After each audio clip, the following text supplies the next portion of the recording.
Toxic ಸಿನಿಮಾದ ತಬಾಹಿ ಹಾಡು ಸಿಕ್ಕಾಪಟ್ಟೆ ವೈರಲ್ ಆಗಿದೆ. ನಿಮ್ಗೆಲ್ರಿಗೂ ಗೊತ್ತೇ ಇದೆ, ವರ್ಲ್ಡ್ ವೈಡ್ ಫೇಮಸ್ ಆಗಿದೆ. ಅದರ ಸೃಷ್ಟಿಕರ್ತರು ಯಾರು, ಹಾಡಿನ ಸೃಷ್ಟಿಕರ್ತರು ಅನ್ನೋದಾದರೆ ನಿಮ್ಗೆಲ್ರಿಗೂ ಗೊತ್ತು, ನಮ್ಮ ಯೋಗರಾಜ್ ಭಟ್ರು. ಅವರ ಸಾಹಿತ್ಯದ ಹಾಡು ಸಿಕ್ಕಾಪಟ್ಟೆ ವೈರಲ್ ಆಗಿದೆ. ಈಗ ನಮ್ಮ ಯೋಗರಾಜ್ ಭಟ್ರನ್ನ ಮಾತಾಡಿಸಿಲ್ಲ ಅಂದರೆ ಹೇಗೆ? ಬನ್ನಿ ಮಾತನಾಡ್ಸೋಣ. ನಮ್ಮ ಜೊತೆಗೆ ಸಿಕ್ಕಿದ್ದಾರೆ. ಸರ್, ಮೊದಲನೇದಾಗಿ ನಮ್ಗೆ ಹೇಳಿ ಸರ್, ತಬಾಹಿ ಪದದ ಹಿಂದಿನ ಭಾವನೆ ಏನು?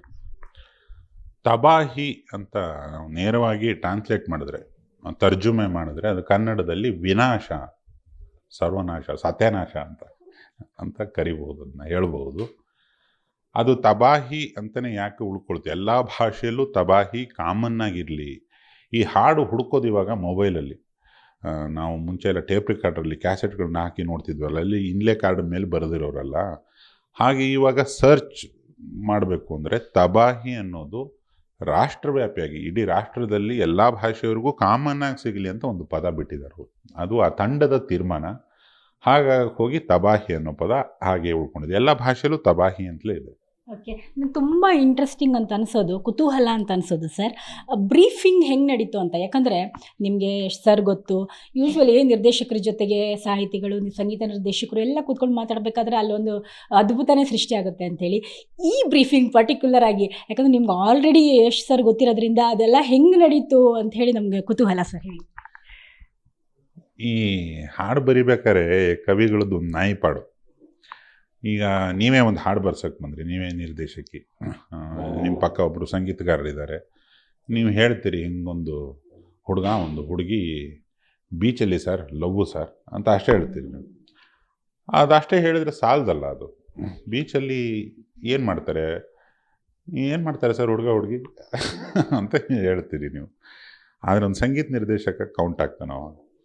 ಸರ್, ಒಂದು ಬೀಚು, ಸಮುದ್ರದ ಅಲೆ ಇಟ್ಕೊಂಡು ಹಿಂಗೆ ಮಾಡ್ತೀವಿ ಸರ್, ಒಂದು ಸಿನಿಮಾಟೋಗ್ರಾಫರ್ ಹಿಂಗೆ ತೆಗಿತೀವಿ ಅಂತ ಅಂದ್ಕೊಂಡು, ಡೈರೆಕ್ಟರ್ ತಲೆಯಲ್ಲಿ ಹಿಂಗಿದೆ, ಕಥೆ ಹಿಂಗಿದೆ ಅಂತಿದ್ದಾಗ ನಿಮ್ಗಳ ಮಾತಲ್ಲೇ ನನಗೆ ಪದ ಸಿಗುತ್ತೆ. ಹಾಗೆ ಒಂದು ನಾಯಿಪಾಡಿಂದ ಒಂಥರ ಟೈಗರ್ ಥರ ಎದ್ದೇಳೋದು ನಾವು, ತಡಿ ಬರಿತೀನಿ ನೋಡಿ ಇವಾಗ ಅಂತ. ನಾನೊಬ್ಬನೇ ಅಲ್ಲ, ಅಲ್ಲಿ ಹಲವಾರು ರಾಜ್ಯದ ಕವಿಗಳಿದ್ದರು. ಅದೊಂದು ಕವಿ ಸಮ್ಮೇಳನ ಅಂತಲೇ ಕರಿಬಹುದು ಅದನ್ನ.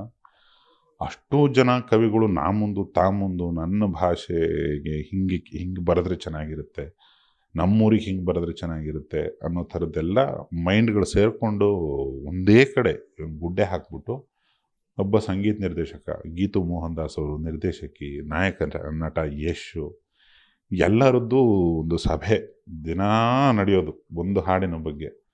ಒಂದೊಂದು ಹಾಡಿಗೆ ಏನಿಲ್ಲ ಅಂದರೂ ಒಂದು 4-6 ದಿವಸಗಳ ಚರ್ಚೆ, ಅದು ಗಾಯನ. ಇನ್ನೊಂದು ಭಾಷೆದು ಹಾಡ್ಬೇಕಾದ್ರೆ ನಾವೆಲ್ಲ ಎಂಜಾಯ್ ಮಾಡ್ತಿದ್ವಿ, ನಮ್ದು ಹಾಡ್ಬೇಕಾದ್ರೆ ಇನ್ನೊಬ್ಬರು ಎಂಜಾಯ್ ಮಾಡ್ತಿದ್ರು. ನಾನೊಂದು ಸಾಲು ಬರೆದಾಗ ಮಿಕ್ಕಿದ 4 ಕವಿಗಳು ಮಜಾ ತಗೊಳ್ಳೋರು. ಈ ಥರದ್ದು ಒಂದು ವಿಶೇಷ ಸಮ್ಮಿಲನ ಅದು ನಡೆದಿದ್ದು. ಎಲ್ಲ ಸಿನಿಮಾಗಳಿಗೂ ನಡೆಯಲ್ಲ. ರಾಷ್ಟ್ರವ್ಯಾಪಿ ಎಲ್ಲ ಭಾಷೆಯಲ್ಲಿ ಬರ್ತಿರ್ಬೇಕಾದ್ರೆ ಮಾತ್ರ ಈ ಥರದ್ದು ಸಾಧ್ಯ. ನನಗೆ ಅಲ್ಲಿ ಭಾಳ ಖುಷಿಯಾಗಿದ್ದೇನಪ್ಪ ಅಂದ್ರೆ, ಒಂದು ಮಿನಿ ಕರ್ನಾಟಕ ತಯಾರು ಮಾಡ್ಕೊಂಡಿದ್ದು. ಯಶ್ ಸುತ್ತಮುತ್ತಲು ಎಲ್ಲ ಕನ್ನಡಿಗರೇ, ಆಮೇಲೆ ನಿರ್ಮಾಪಕರು ಕನ್ನಡದವರು. ಅಲ್ಲಿ ಆ ಸ್ಟುಡಿಯೋದಲ್ಲಿ ಎಲ್ಲಿ ಹೋದ್ರೂ ಒಂದಿಷ್ಟು ಜನ ಕನ್ನಡಿಗರು ಕಾಣಿಸೋರು. ಆವಾಗ ನನಗನ್ನಿಸ್ತು, ಈ ಒಂದು ಸಿನಿಮಾ ಅಥವಾ ಸಂಗೀತ ಅಥವಾ ಒಂದು ಹಾಡು ಒಂದು ಭಾಷೆ ಗಡಿ ಗಿಡಿ ಎಲ್ಲ ಬಿಟ್ಬಿಟ್ಟು ಹೋಗ್ಬಿಡುತ್ತೆ.